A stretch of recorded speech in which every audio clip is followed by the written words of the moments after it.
લેક્ચરની bench પરથી શરૂ થયેલો પ્રેમ. સવારના 8 વાગ્યા હતા. કોલેજનો પહેલો દિવસ. નવી જગ્યા, નવા ચહેરા અને દિલમાં થોડી ગભરાટ. આર્યન ક્લાસરૂમની છેલ્લી બેન્ચ પર બેઠો હતો. આસપાસ બધું જ અજાણ્યું લાગતું. એટલામાં પ્રોફેસર બોલ્યા, કાવ્યા, અહીં બેસો. સફેદ કુર્તી, ખુલ્લા વાળ અને આંખોમાં આત્મવિશ્વાસ. કાવ્યા આર્યનની બાજુમાં આવીને બેઠી. આર્યનનું દિલ એક પળ માટે અટકી ગયું. નોટ્સ હશે? કાવ્યાએ ધીમેથી પૂછ્યું. હા, પણ અધૂરા છે. આર્યને હળવું સ્મિત આપ્યું. કોઈ વાંધો નહીં, કાવ્યાએ હસીને કહ્યું.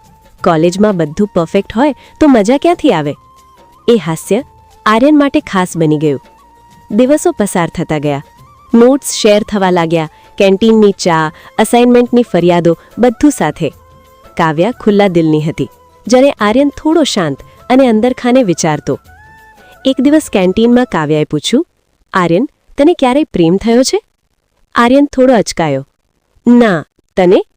કાવ્યાએ થોડી ગંભીરતાથી કહ્યું. થયો હતો, પણ હવે સમજાઈ ગયું છે કે પ્રેમ સમજીને કરવો પડે. એ વાક્ય આર્યનના દિલમાં ઉતરતું ગયું. કોલેજ ફેસ્ટ આવ્યો. કાવ્યા ડાન્સ પરફોર્મ કરી રહી હતી. આર્યન ભીડમાં ઊભો રહીને એને જોતો રહ્યો. સ્ટેજ પર કાવ્યા આત્મવિશ્વાસથી ઝળહળી રહી હતી. પરફોર્મન્સ પૂરી થતાં જ એની નજર આર્યન પર ગઈ અને એ હસી. એક ક્ષણે આર્યનને સમજાઈ ગયું, આ દોસ્તી નથી, આ પ્રેમ છે. ફેસ્ટ પછી એક સિનિયર છોકરાએ કાવ્યાને પ્રપોઝ કર્યું. આખી કોલેજમાં વાત ફેલાઈ ગઈ.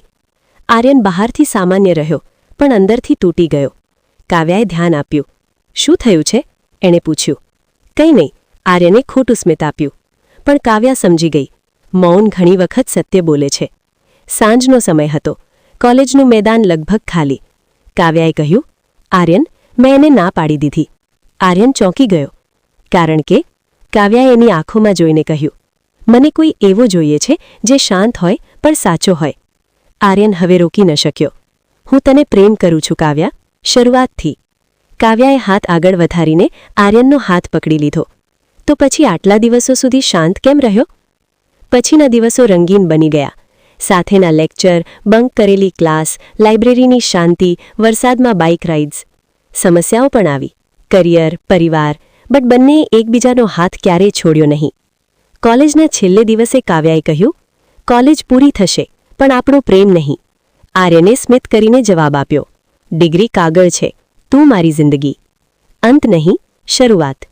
આ પ્રેમ કોલેજ સુધી સીમિત ન રહ્યો. એ તો યુવાનીમાંથી જીવનભર સાથે ચાલવાનું વચન બની ગયું. બ્લુ.